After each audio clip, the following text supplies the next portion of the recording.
Good morning, Paul. Good morning, Ajahn Sumedho. Well, thank you for taking time for this session. Today is Thursday, December 30th, 2021. Today I'd like to ask you to say a few words about old age, as you seem to be living the experience in a very peaceful and accepting way. I know for a fact your eyesight is slowly going due to macular degeneration. Your hearing is not what it used to be. Your sense of balance can be difficult sometimes. But you don't seem to have any, be experiencing any form of frustration or upset because of the difficulties. And that's something that several people have remarked on, and it is very inspiring to witness. Could you say a few words about that, please?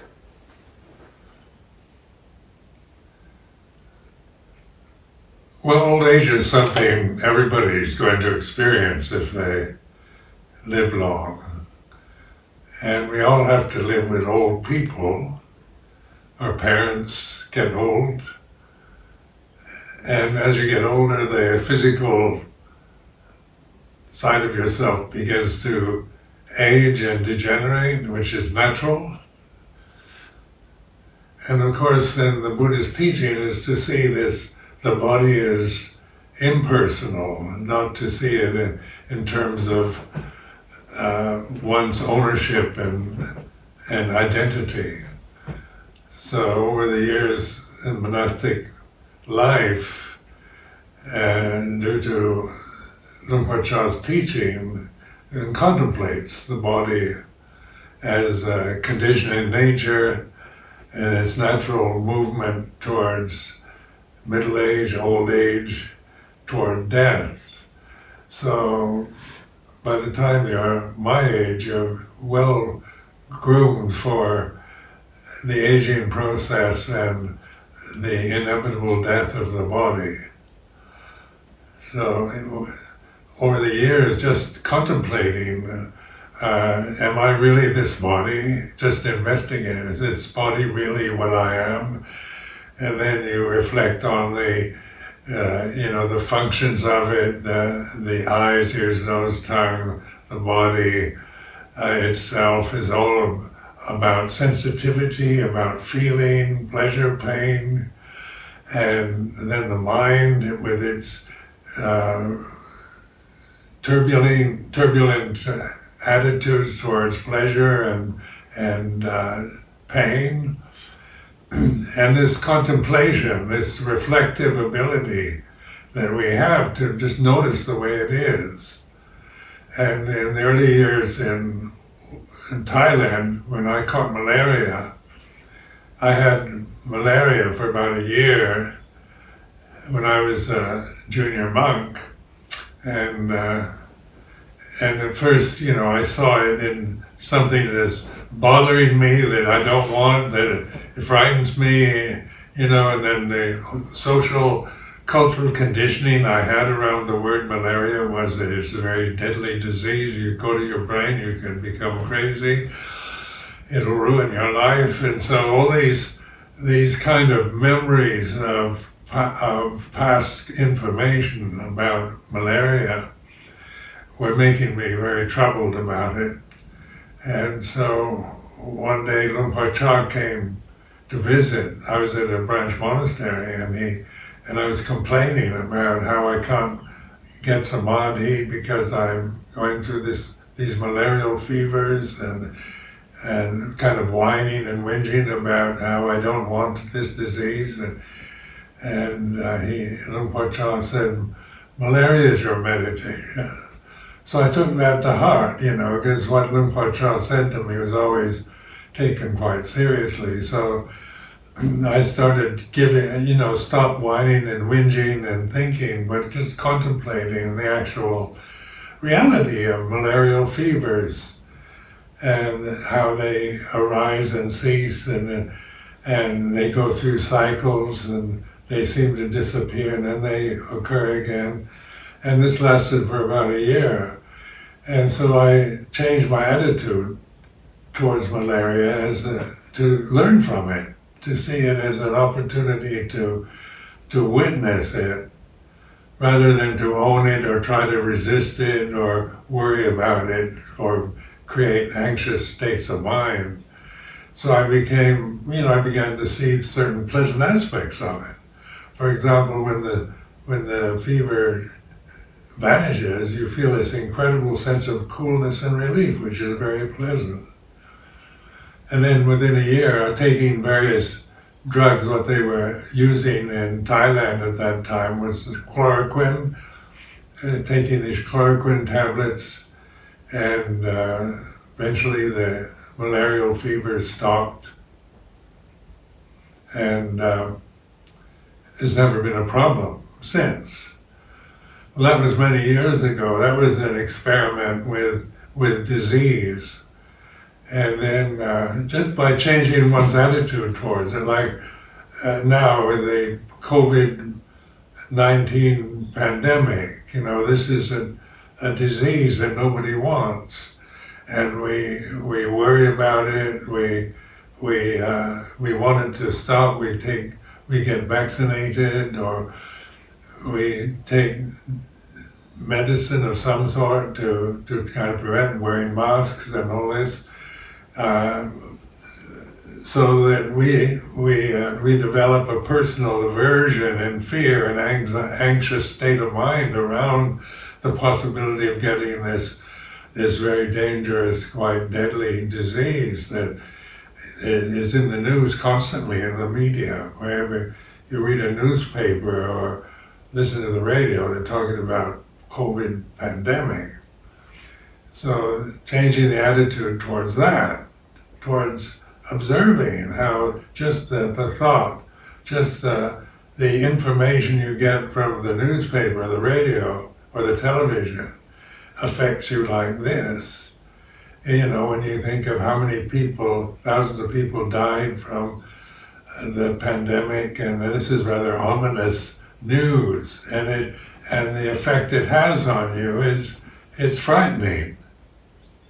And so, who is aware of fear? What is it that's aware of fear? Fear of a COVID pandemic depends on the conditions of the news and memory, but it comes and goes.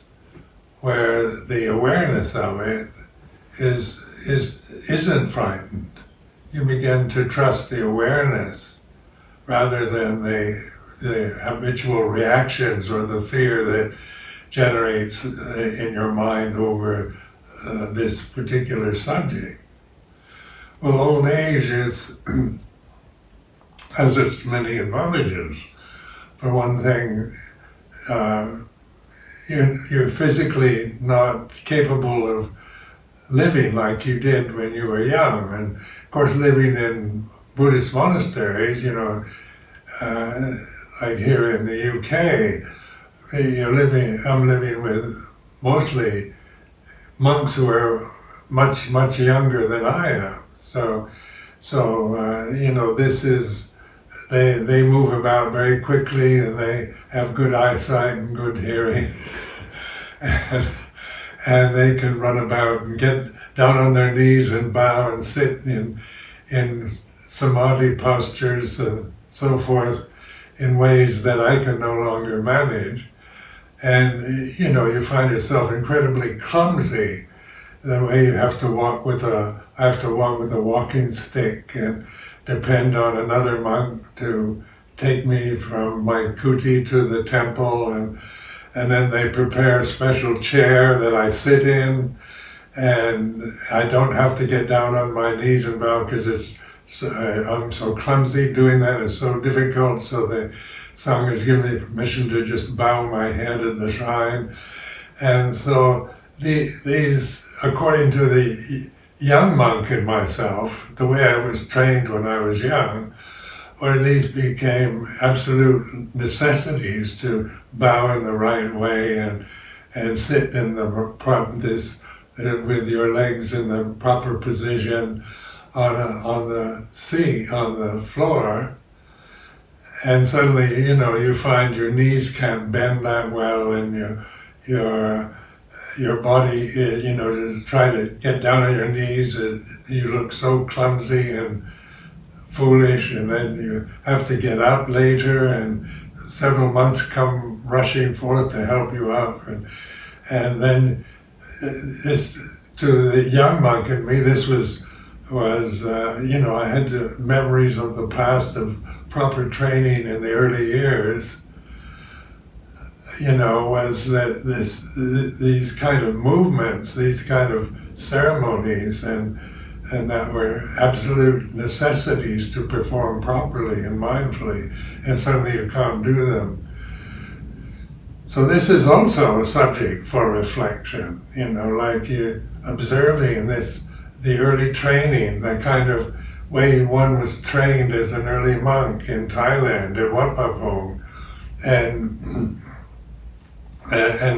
what it is like now is memory. It's a memory of what's proper, what's right, what's correct behavior, correct posture, and this is no longer possible. So, the memories come back, and you still feel this desire to perform these acts in the proper way, but you can't do it. So, just this awareness of that reality when it arises is enough. Come to make peace with life rather than trying to live up to standards that you acquired when you were a young monk, a young man, a young woman. And so old age has it, in some ways it's and the Sangha, the society doesn't expect you to perform, like a young monk anymore. So you feel, you have to see the problem with being a man is that we suffer from male pride. Men, we've got to deal with this pride that most men have. And you don't want to look foolish, you don't want to look old, you don't want to look helpless. You want, the idea of being brave and strong and agile and athletic and all that are the way you were programmed when you were young. But old age is like this.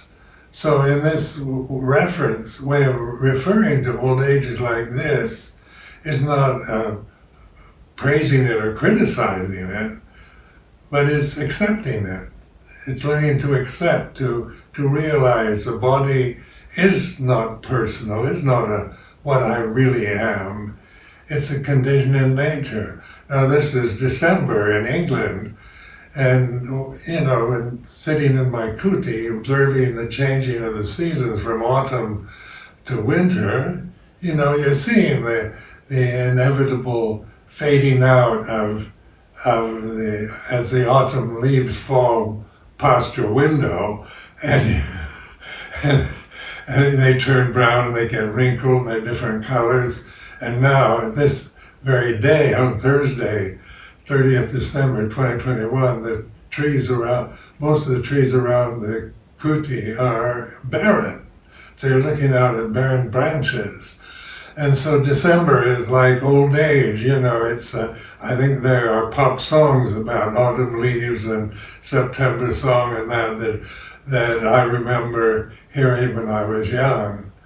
And so just the changing of the year is a reflection, especially in UK where the seasons are so clear and different from one another. So you have spring, summer, autumn, and winter. So old age is like winter. The barren trees are not as beautiful as the trees in the springtime, and that's the way it is. But they have their own beauty. If you're not comparing them with springtime, they are what they are. And if you're comparing them with springtime, then you can complain about it, that I wish it were springtime all year round is a kind of foolish wish that we might have.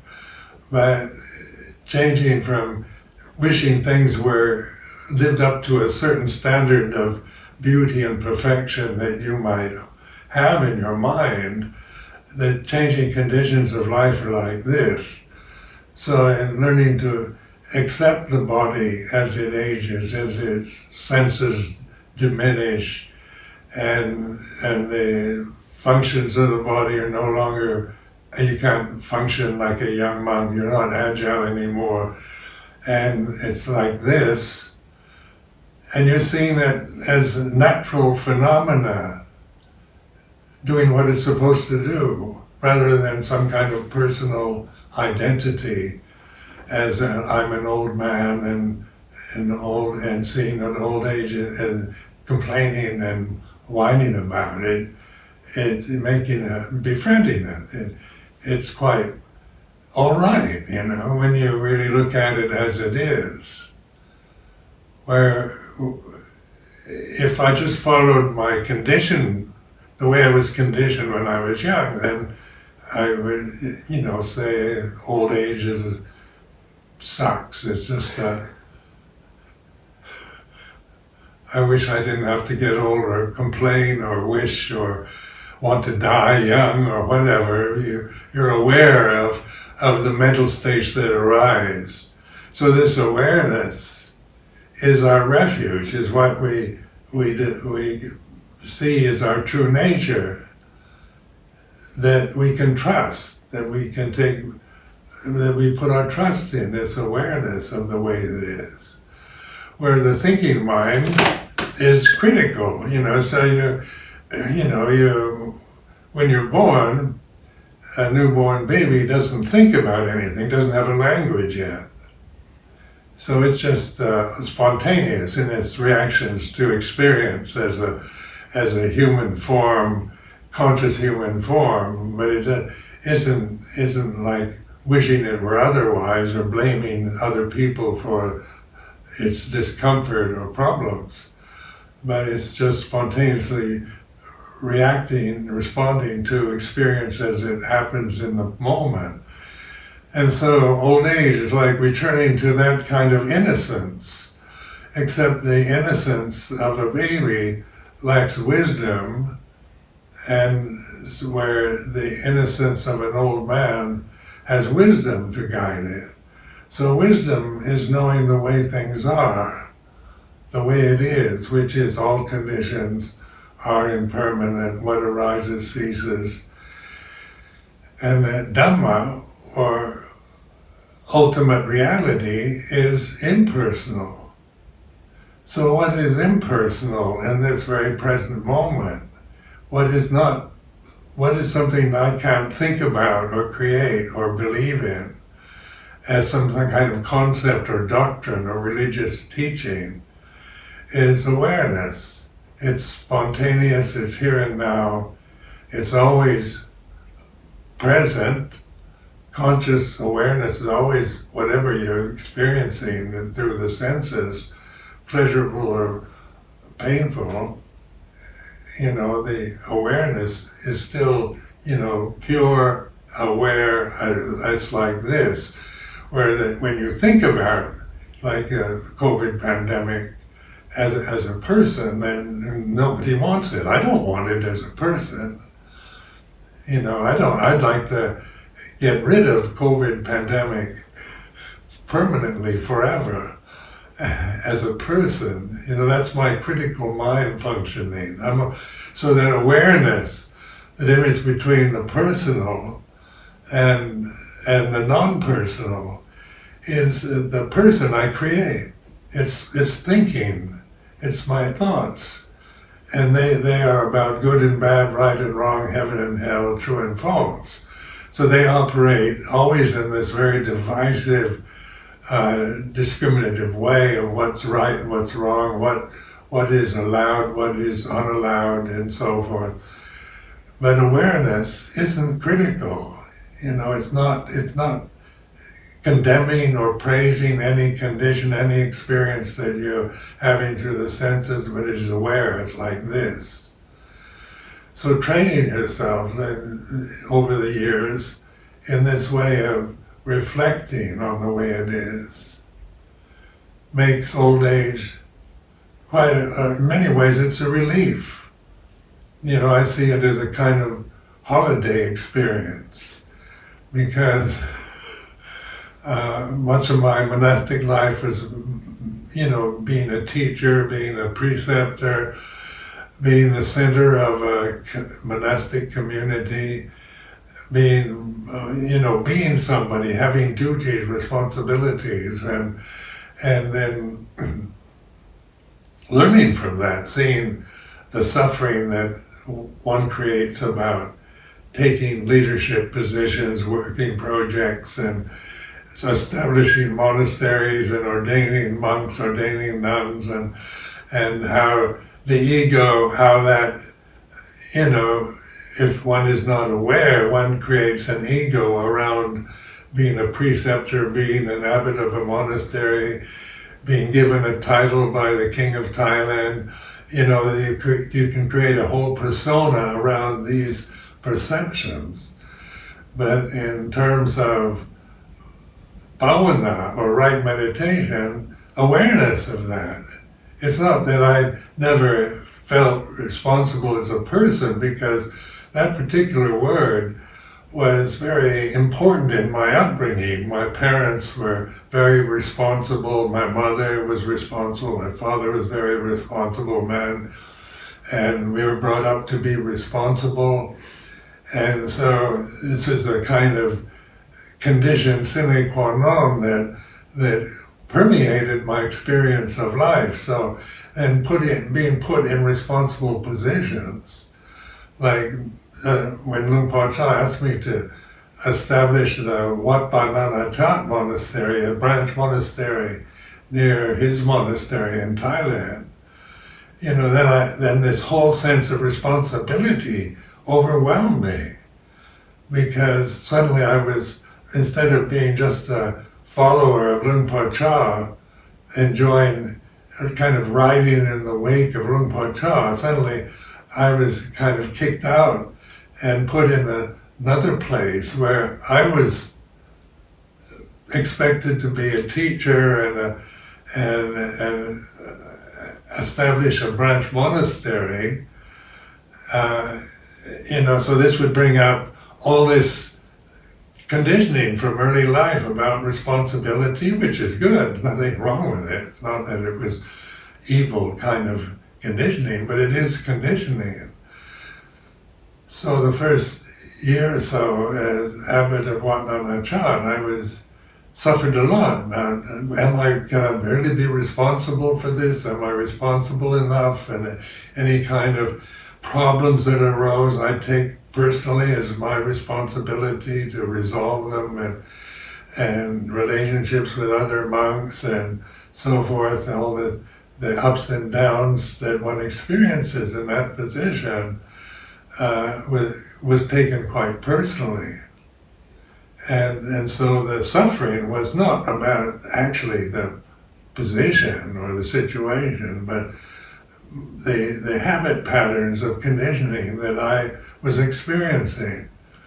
And so one day I went to, I was quite depressed by it, because I didn't feel I was ready for such a position. I felt inadequate and frustrated. So I went up to Luang Por Chah's monastery, which is walking distance, and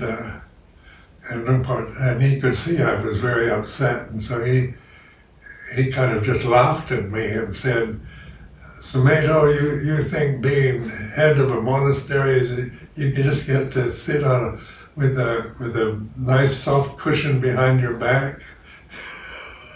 Because that's what Thai abbots tend to have, these triangular pillows that they can sit on. You don't have them when you're a junior monk.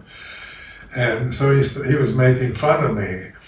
And so it did, I could see the humor. It wasn't a vicious or malicious kind of humor. It was pointing to something important.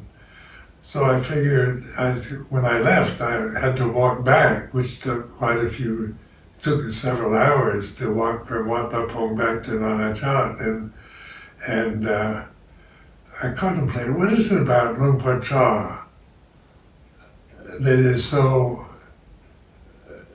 compelling, so unique. And I said, he is himself. He's not trying to be an abbot of a monastery or like Luang Pu Man or anybody else.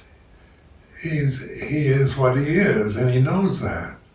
And he's absolutely comfortable in being what he is. And if he's in the position of being abbot of a monastery, then he's comfortable with that. So he still experiences crises in the monastery, misbehavior of monks and people complaining and unsympathetic other situations being criticized by many other monks in the area and so forth. And he seemed totally at ease with all of this. And yet the responsibility of the monastery was never in question, but it wasn't a problem because he didn't make it one. So he could actually be responsible without taking it personally. And so this insight, I began to see that I needed to be who I am rather than trying to emulate Luang Por Cha or follow my ideals of what good habits of Thai monasteries are like, which I tended to do in the first year. Tended to, I should be like Luang Por Cha or other Ajahns I'd lived with that I admired. I tried to live up to this kind of standard that I held as an ideal. I began to see I couldn't do it. I could never be Luang Por Cha. And when I tried to be, the other monks rebelled against me. They knew I was being a fake, that I was playing a role that wasn't what I was at all, so they couldn't take it seriously. So the problems were trying to become somebody, take on the role of the abbot, take on the role of a teacher, as I was conditioned by my own experience in life to regard these roles as from the ideal position, where the insight into Luang Por Cha was, he's comfortable with who he is. He's not trying to be perfect abbot or perfect in every way. And this I felt, living close by Luang Por Cha, living with him, I always felt this sense of comfort around him because he was always comfortable in himself.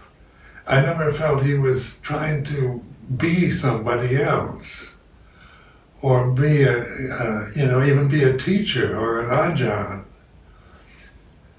And this is what was so pleasant about living with somebody like that was, most of my experience with life as a layperson was role-playing, acting roles, trying to pretend, trying to become something I wasn't, or trying to control myself, trying to suppress my feelings and being guilty about many things, feeling guilt because I was so imperfect as a person, a feeling that there's something wrong with me because I wasn't ideal, that I had an ideal of what I'd like to be. And I was given that ideal, through the way I was brought up as a Christian. And, it's a good ideal. Ideals are always perfect. But being human is like this. And so learning to accept one's humanity, the body is like this. This is a human body. And old age is part of its experience if you live long enough. If you die young, then you don't have to go through it. But if you live, as old as I am now, you're experiencing old age in all its aspects, and it's like this. And any complaining about it, I don't feel complaining or resentful towards it. I feel at peace with it. It is the way it is, and I don't want it to be otherwise. and you find your real refuge. This refuge is in the awareness of the body, in which you no longer see it in a personal way. You know, it's like this, looking, the skin is like this, the wrinkles are like this, the fuzzy vision is like this, rather than wishing it were otherwise. So you just, you adapt to the necessities of life.